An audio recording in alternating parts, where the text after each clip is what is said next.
Okay, looks like we're on the show here. Welcome to Evolution Hour on the 10th of August, 2026, in a year that is crappy in so many ways. And of course, don't forget our cute little tortuganwordpress.com, the exciting website that contains that's now decades old, unlike our cute little books, but not nearly as old as playing the Gish books that we are going through in our ongoing source analysis. And we have finished the first chapter. Hello, Lisa. A little bit late today. The computer was doing an update. PDFs were updating and stuff, so I just had to wait a little bit. A little bit of a icky voice from all the smoke that we've been getting from our various fires, but at least I'm able to be in my regular house and not running for our lives. For a while there, when the fires were looming in, the evacuation zone was on 3 sides of the areas that we were in, which meant there was only one way in or out. That was a little disconcerting, but fortunately the fires did not come into the spot, so we were able to get back into the house. Still, some fires are going on in areas, and there's outside of the region. Smoke is blowing in sometimes in the evening. Not able to leave the door open because the smoke gets trapped in our fabulous temperature version. Wish McDonald's would hurry up. Yeah. Anyway, so tiny bit late, but we were going. And this is a Luskin week, so we will be having more on that. Spoiler alert, still nothing helping their argument. But we were proceeding. We're now a little over maybe a quarter of the way through. We have over 200 sources on the Luskin list done, and then 800 plus, but how many plus, we don't know. So we'll be able to know exactly once we get down through them all. At any rate, we're dealing with Gish at the moment. So this little initial chapter then finished off with a fest of creationist material. Both books are operating at the moment at almost 50% creationist sources. Now, that value should drop as we proceed on through the material where a lot more technical literature is involved, but there's an awful lot of that. So just exactly what the proportion of technical literature will be, we don't know. But we will also be measuring exactly how much of the 95 book is recycling the old book versus bringing in newer material. And I suspect there will be some chunk of newer material relating to dinosaurs, but just how much else, we'll find out. This will be an important scholarly issue indeed. Anyway, this end chapter finishes off with a bunch of old golden oldie traditionalist creationist material, many of which was so old that I really had never bumped into a lot of it. And as it turned out, thanks to people like archive.org, a lot of this stuff is available for view. So it's kind of useful to catch up on the state of the air quotes art in young earth creationism via these very old. This is based on a 1967 talk at the Dallas Theological Seminary. It's a really funky little thing. Page 29, he mentions Velikovsky, whose, quote, ideas are now being taken more seriously by many scientists, unquote, none of which he named. This would have been at a period at the time that Velikovsky was having his little revival. Remember, I was hovering at that very point. As I was just coming into college. So I can well appreciate that maybe he was thinking there was going to be something to it. Well, 50 years later, spoiler alert, nope, to be the case. Anyway, there's a whole chapter 4 on biblical eschatology and modern science, which is going on and on and on about the end times and tribulation and how, quote, a partial canopy is being restored, unquote, at that time, according to him, like Satan planted dino bones. Yeah. I will say, the Satan planting dino bones trope is not a higher echelon young earth creationist trope. I don't think you will ever find that anywhere in AIG, ICR, Creation Research Society Quarterly, or anything. Now, as you percolate downwards into the world of Adventist apologetics, that's at the homeschool level, stuff that's knocking around. I don't even think Karl Baugh makes that kind of an argument, and he's crazy as a bedbug. But it is a very, very niche thing, just as dinosaur deniers are an extremely niche group. Although in today's internet, where any idiot idea can get you on YouTube, you can start seeing more examples of it. Whether anybody is kind of tracking a lot of these things to try to count up just how many there are and how many views people get and blah, blah, blah, let me know if so. It's an area that is ripe for scholarly analysis, as we see in a lot of areas where people discover that our meta world that we're living online is having information, sometimes imaginary information, air quotes, flowing back and forth. People are paying attention to it. Certain people are connecting up, certain people aren't. Studying those networks is putting a finger on the pulse of what's going on inside their heads. Not always happy stuff, but nonetheless. Anyway, not to know. Hi, Brian. So this bits about the partial canopy and the end time stuff. Needless to say, no dates as to when this is supposed to happen. And of course, we're almost 60 years later, still hasn't happened. But remember, this is around the time the late great Planet Earth was written. And of course, Hal Lindsey was expecting the end times to be around 1988, the 40th anniversary of the foundation of Israel. Spoiler alert for those of you who don't keep any attention to reality. Didn't happen. Hail Satan for bones. Yeah. So this is kind of a notion of what kind of vague eschatology is floating around in Henry Morris's brain. You tend to find only little spurts of those sorts of things popping up in the apologetics at the upper echelon. Now, down in the grassroots, you have this kind of perpetual he's a coming, any minute now motif. And there's kind of a perpetual amnesia when the any minute now doesn't happen. Every so often you get an end timer who decides to put dates on things, and then the clock ticks by and we pass by the date, and that happens a couple times every decade. And somewhere somebody thinks they're the Antichrist, or somebody is thought to be the Antichrist, or somebody is thinking they're the Messiah, or somebody's thinking something or other. In a planet with 8 billion people, and to some extent, it's amazing that sort of thing doesn't happen as much. 88 reasons the rapture will happen in 1988. Oops, yeah. The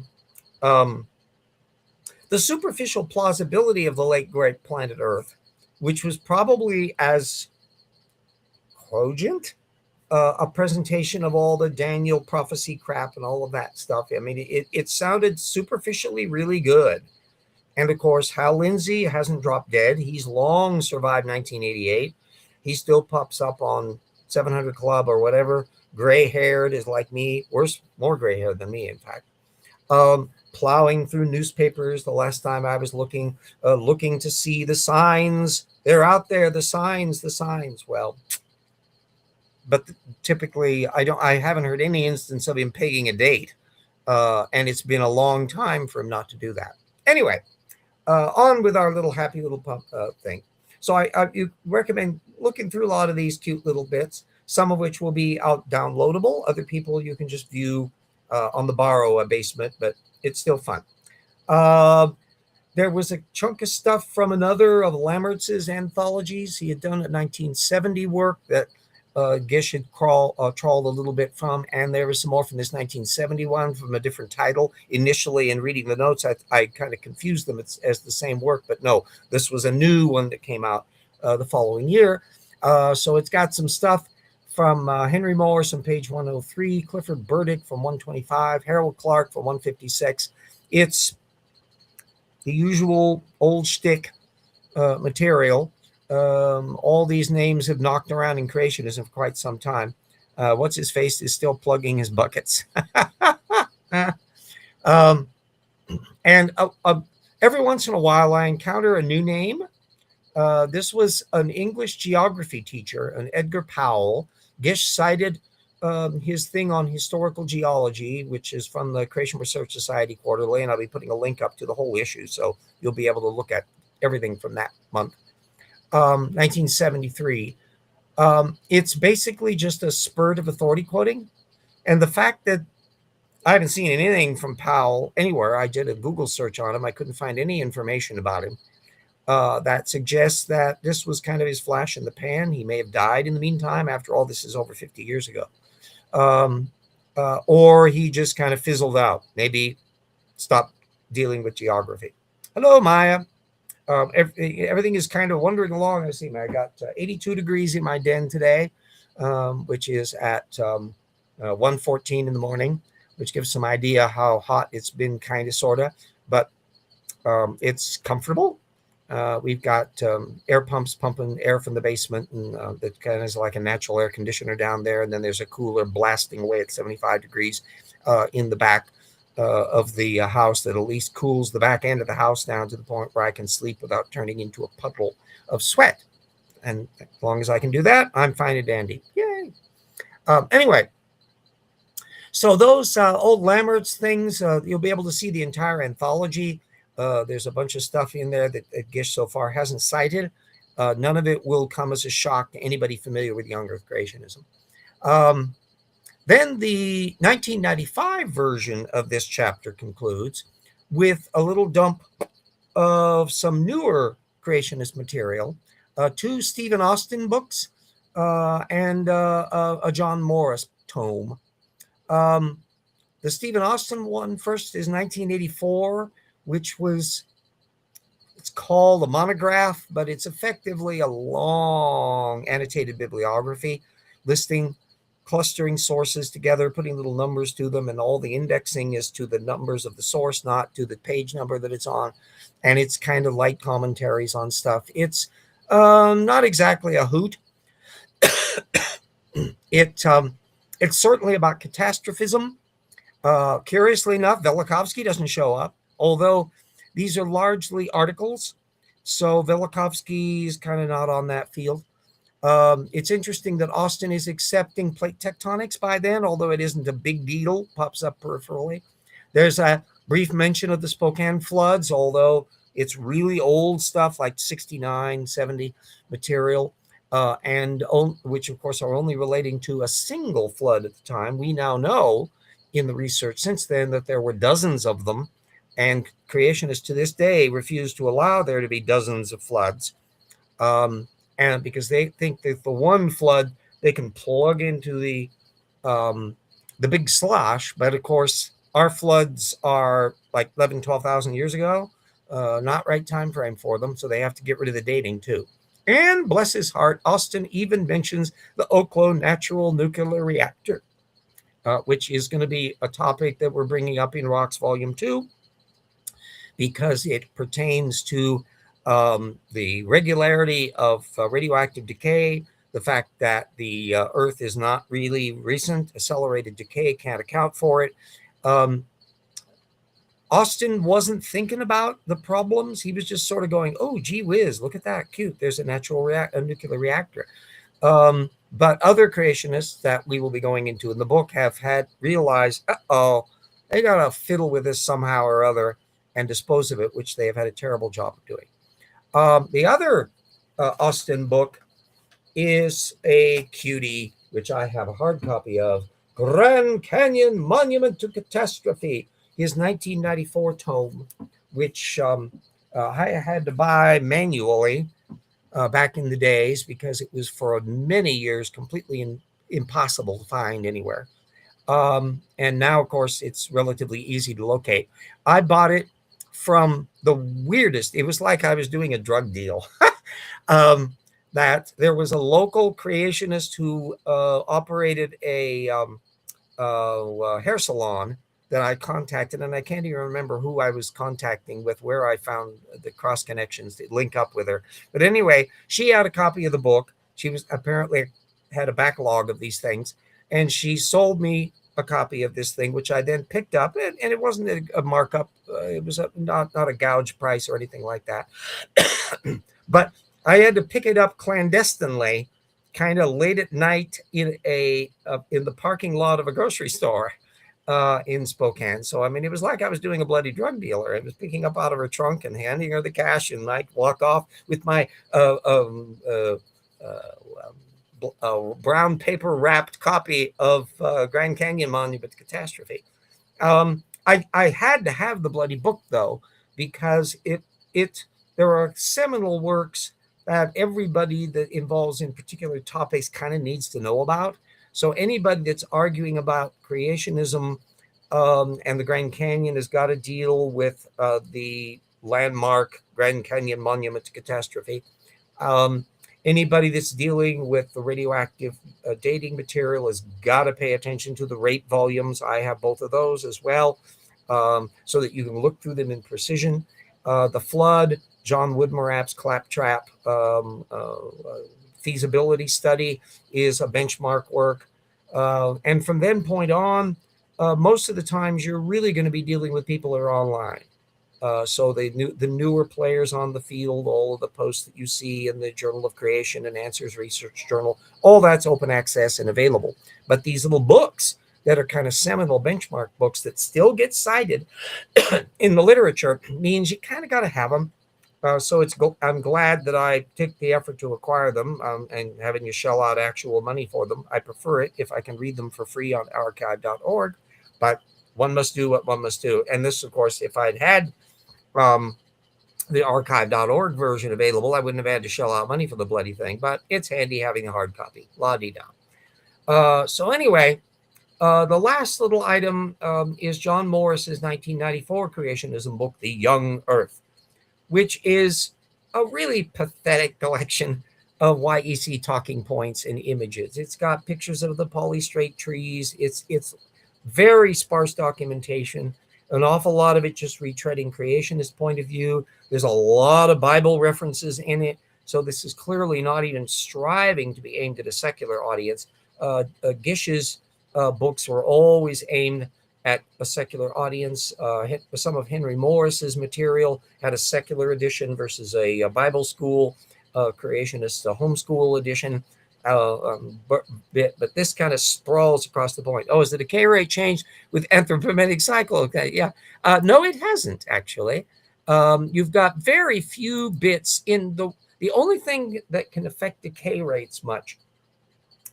And virtually for anything that's on the older radiometric material are very specialized stuff that goes on inside of stars, extreme high plasma conditions, things like that. For all practical purposes, these radioactive decay rates just don't fluctuate. There is occasional peripheral science papers that pop along, and we'll be alluding to that in the new book, that argue there might be a little bit of wiggle room. There's also some issues as to what phenomena might have been going on very early in the universe when things hadn't settled down for a lot of the fundamental constants. That's another matter. But by the time you get down to only a few billion years ago, things are really, really boring and really, really settled. Now, radiocarbon can go through the amount of that in the atmosphere can depend on things like we upset the apple cart somewhat because of the fact that we were throwing in older carbon from fossil fuel burning. So that was changing the balance. Some of the little bits about atomic bomb testing in the atmosphere could theoretically affect some of these little things. Obviously, if you get like bursts of cosmic rays from whatever source, nearby supernova or something from the sun, that would affect production up in the upper atmosphere. It would probably be affecting a hell of a lot more than just carbon dating. And so we would rather not have that happen. I've had enough trouble packing up stuff to try to escape the house from local fires than having to worry about overly abundant cosmic rays or a gamma ray burst sliding across, ripping our atmosphere off. I hate it when the planet's atmosphere gets ripped off, you know? I don't want that. Apparently, it may have not happened ever in the history of the planet, although we may have gotten bits of it from nearby supernova. There's stuff that could have been going on back before life crawled up onto the surface, which is only like in the last 800 million years. That's not most of the planet's history. So many interesting things could have been going on, but that is for another time to worry about. So we got good old John Morris, and bless his sweet little heart, very, very late. Remember, this is a 1994 bloody book. He's casting doubts on plate tectonics. Now, he's a geologist. And if he was ribbling on this in 1980, that would be one thing. But 1994? Holy moly. Boy, that's out of date. And this, I haven't seen. This came as something of a surprise because he's tended to avoid the subject in other contexts. By and large, virtually all of the creationist community has gone in and thrown in the towel, and they're okay with plate tectonics. Now, they will try to super duper fast it. Catastrophic plate tectonics is still the kind of preferred Keystone Cops pseudogeology knocking around, particularly at AIG and ICR and all of that. And Austin is knee deep in that stuff. Something ripped Mars's atmosphere. That's entirely plausible. You've had all sorts of funky little things go on.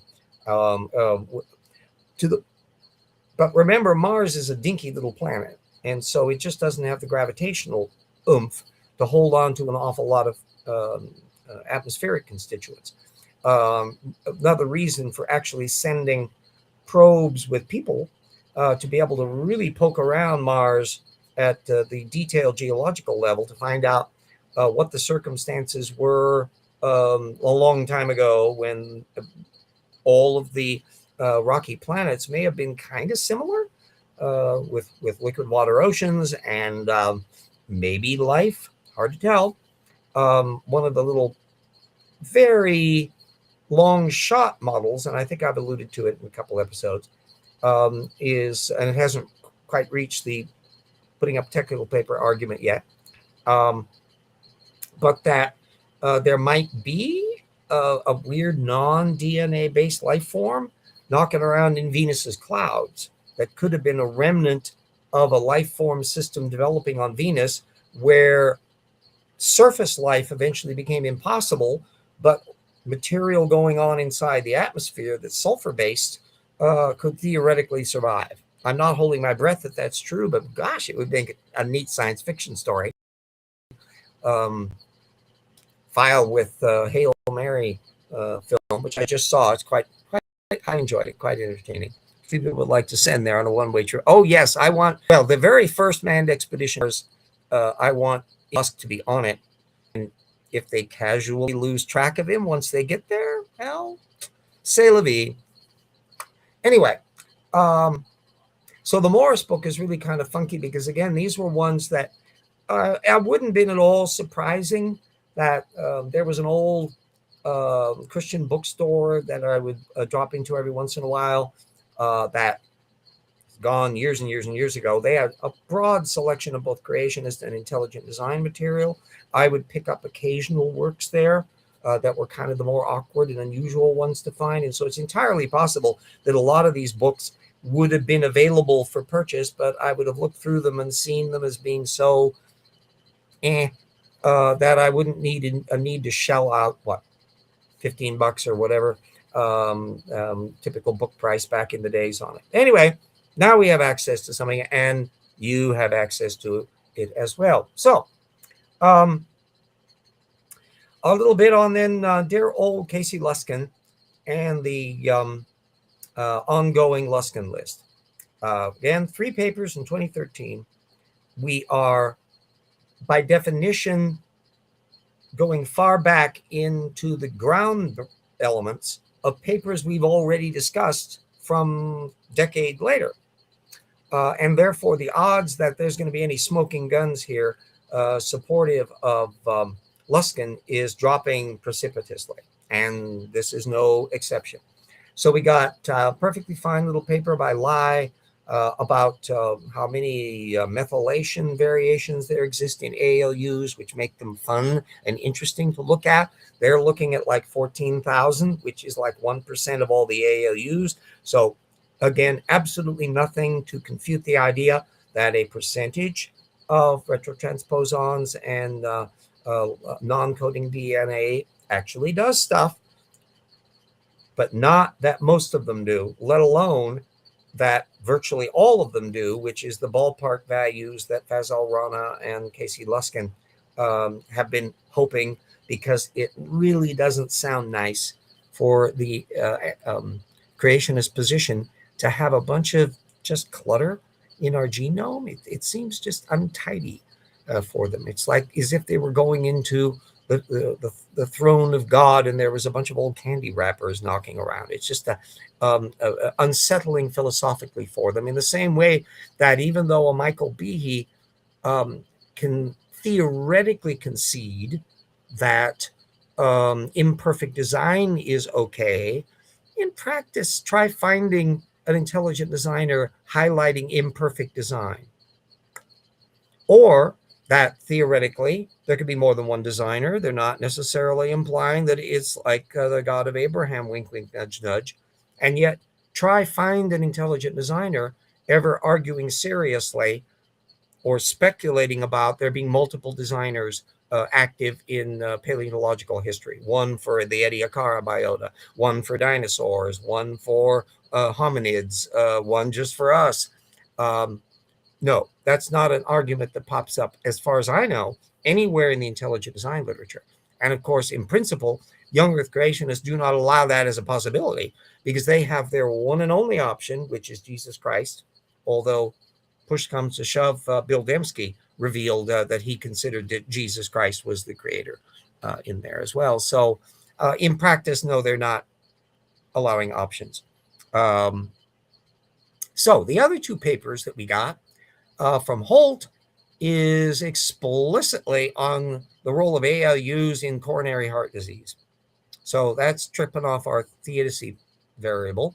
And then Osawa is on aging and ALU's role in aggravating that, making it harder for DNA repair to go on in some cases. And they have right in their abstract, they've got a reference to induction of non-coding RNA transcription from the repetitive ALU elements occurs during human stem cell aging and hinders efficient DNA repair, causing entry into senescence, unquote.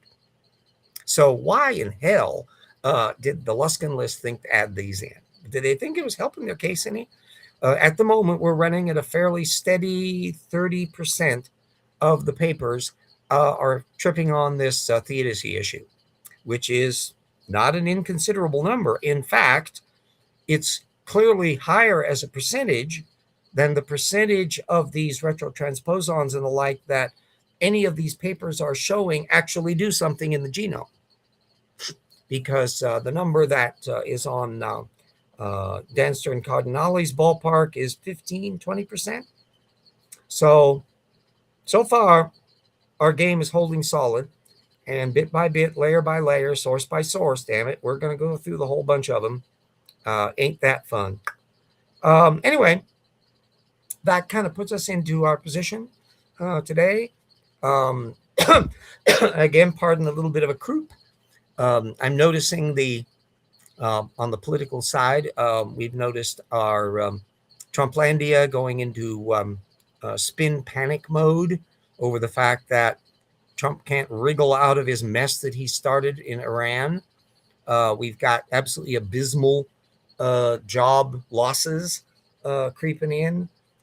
Smiley-faced Hassett is still blithering on about how, oh no, this is the strongest economy ever, and we've had a record spending on manufacturing.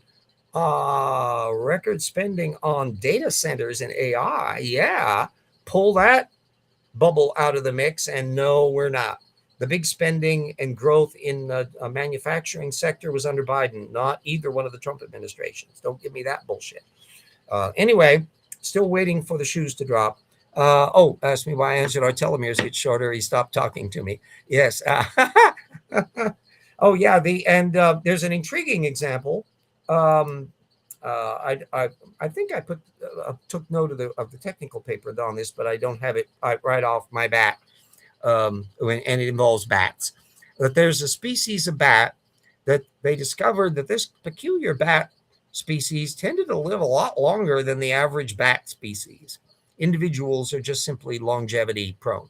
And it turns out they have self-repairing telomere systems going on in their genome. Da, da, da. Now, whether or not that can apply in other examples, that people who have a longer lifespan have a more resilient repair system. Just what exactly repair systems go on in primates compared to bats. I'm unfamiliar with the technical literature on this, and it's entirely possible that relatively little has yet been done on it. But I'm hoping maybe, could I have bat telomeres? I sure hope so, because I certainly want to outlive all my opponents and get all the Paralogs of Fog novels done. Only 2 of them out so far, but we are not going to give up. And the other Rocks Were There, Volume 2, and then the other books that Jackson and I intend to write, and some even on that I may be doing solo, and my politique game, and that keep me busy in retirement.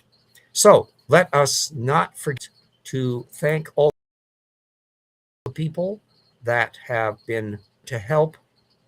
The old RJ spinning his wheels and helping on show up a little these damn little menus that keep popping up on here. And we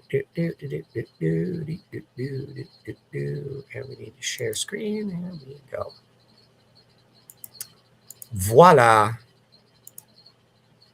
Or about to voila. There we go. Our patrons, our colleagues, our researchers, our assistant researchers, friends, legacy patrons. I know it's been tough times for everybody, and very likely it's going to get tougher. So I'm well aware of all of that, but everybody that's been able to stick it out, including Henril and Rowley and Cyrus and Ian Chen and Stephen Early and Pelagia and Benjamin Simpson, Slava, wherever you are. Last I heard, you were in the land of Ukraine, so I hope you're still holding on. And Diem Wing and various people that I pop and see popping up online. Bull Hobo, Morton Nielsen, people, some of which go way back to our interactions with the Strike stuff. I see Speed of Sound still knocking around. He was just being interviewed with Dan Stern Cardinale. Fellow is extremely knowledgeable on biological material. We have a whole wonderful network. Zach Hancock just recommended this spectacularly good video from a very talented researcher who was going on about looking at the dynamics of why speciation rates and morphological change rates and circumstances are going the way they do, and skull shifts, and why certain forms, like why felines are so conservative structurally compared to other animals, and yet have a plasticity in certain ways. They're the only predator, this I found out from that video, the only predator that can crouch of any size, a large predator that can crouch. Other predators apparently can't pull that off, but cats can still do it. Whereas looks like most, with peculiar variations and exceptions, she noted whales, the average mammal structure kind of wants to home in on like a fox, an awful lot of the dynamics and structure of that. Another bit that popped up, it reminded me of things that are going on in the geological and cosmological community, and that's the application of improving technology.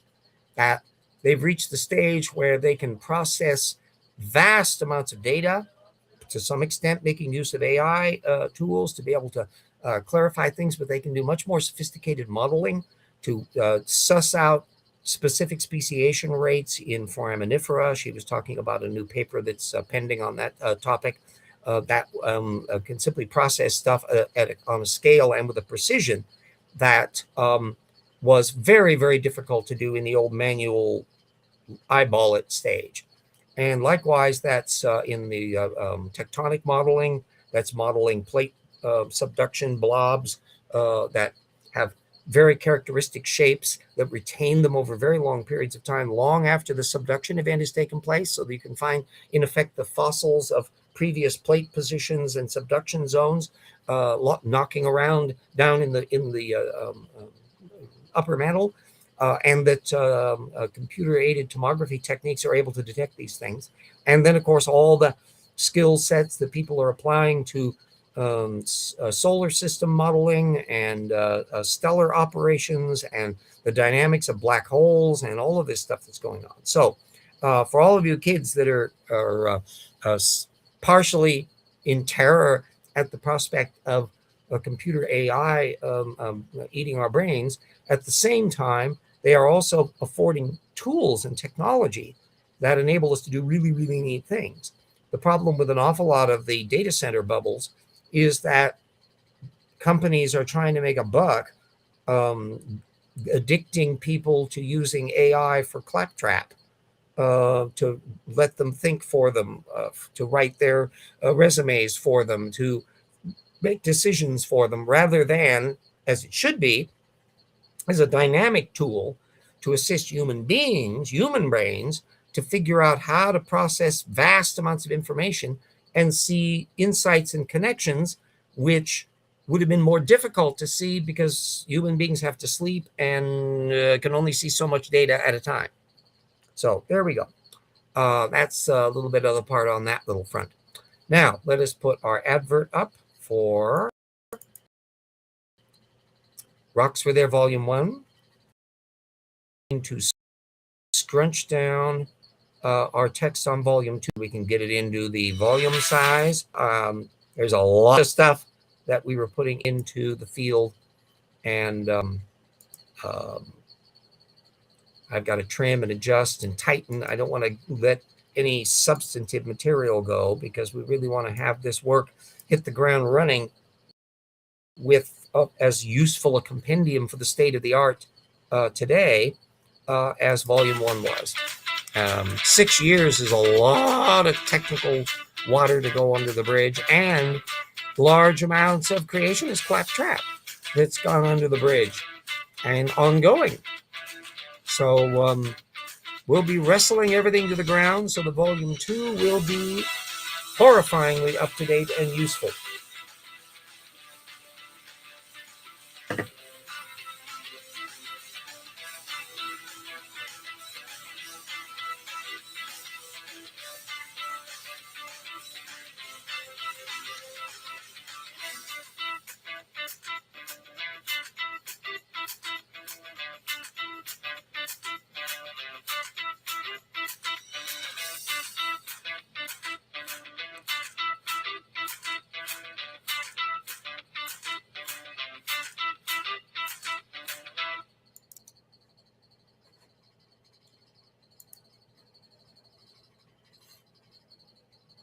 I must say that there is a positive benefit to the second pass, third pass editing process, clarifying, connecting up things, in some cases, material moving and consolidating into other sections of the book, because in the process of writing chapter, the interesting connections and digressions you do until it starts being pulled all together into a single work. You suddenly go, wait a minute, ooh, that actually connects up with something a little bit later. I can easily just move that over to there and link that up and make it a more coherent superstructure. So it's like making sausage or laws. It's a messy project. It would be swell if we had people making laws today who were not effing morons, but apparently the Trumpistas are cornering the market on bad policies, and we're stuck with them for a little while longer. Vote this midterm. Yipes. See if we can't dislodge some Trumpistas. Looking forward to trying that here in the Spokane district with Baumgartner. There are rumblings all over the place in the nation, and that's without things really turning into a mess, which can clearly be going. Trump's skill set in being able to handle crises is very poor.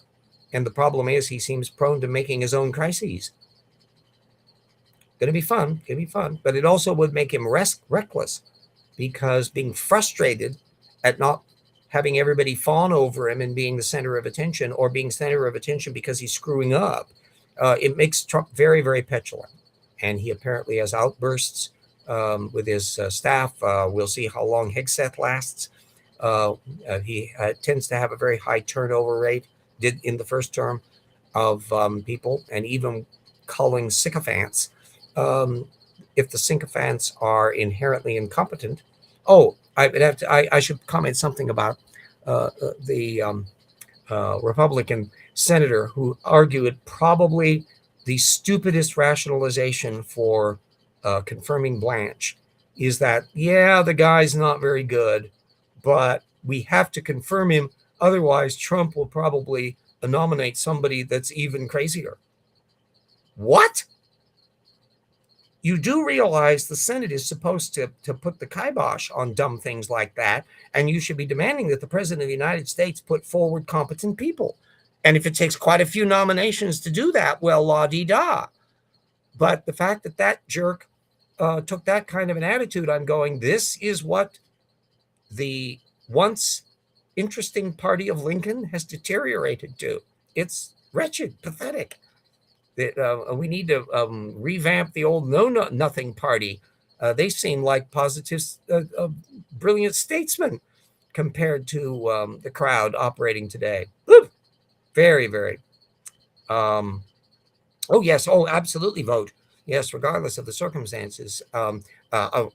Even though Eastern Washington is fairly conservative, Washington as a state is remarkably liberal, and most of the state representatives in this area are actually Democrats, not Republicans.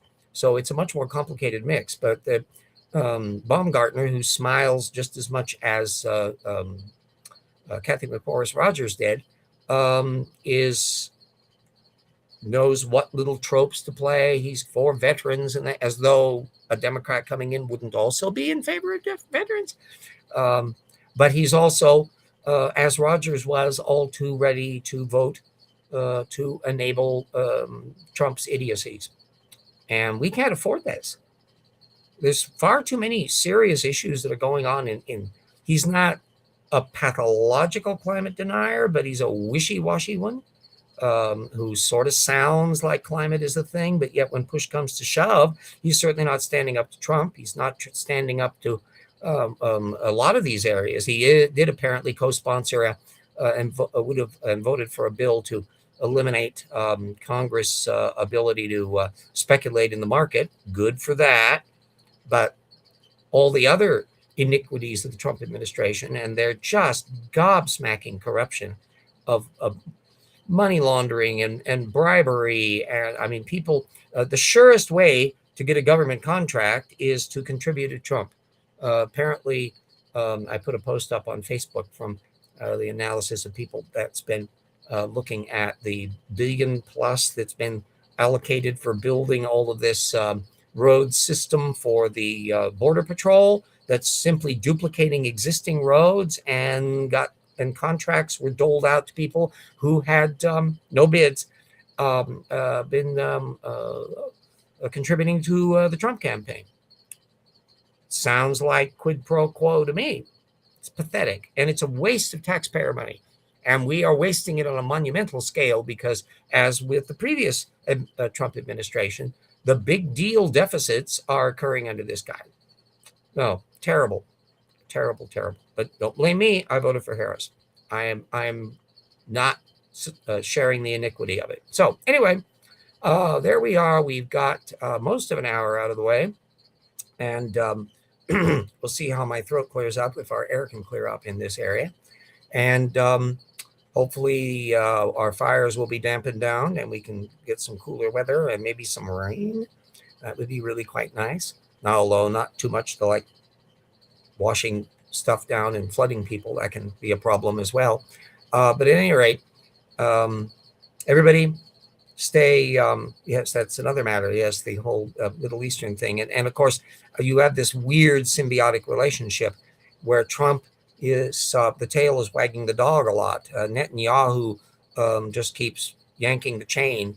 And Trump is terrified of ever doing anything, even though occasionally he's been grumping about him. But this mess that he has to stick it out and bomb things and deplete our resources and do all of these things because he's in a race with Netanyahu to see how strident they can be on the Iranian atomic bomb project that I thought was completely eliminated in the war that we said was already done. Just absolute insane foreign policy. And be warned, Mr. Trump, Iranian messes proved to be a problem for the Carter administration. And Carter was a decent man of virtue. And Mr. Trump, you're not. You're a jerk. And so you are stuck with this. And I don't think you can get out of it without kowtowing to the Iranians in a way that will infuriate. You've already started to see rumblings from the anti-Semitic crazy train crowd, Tucker Carlson and all that crowd. What will exist in the Republican Party, so-called Trumpista Party, post-Trump? It looks like it could just implode into a mess, which is exactly what they deserve. And that should fulfill the ironic prophecy of the late Lindsey Graham, who back in 2015 said that if Trump took over the Republican Party, he would destroy it and they'd deserve it. Well, I'm keeping my champagne ready to pop the cork on that. So anyway, everybody stay super safe. Watch out for wooden penguins, forest fires, rampaging ice agents, whatever else is not floating your boat wherever you are. And we will see you kids next week with more fun. In another 2 weeks, there will be another anticlimactic episode of the ongoing nothing that is the Luskin 800 list.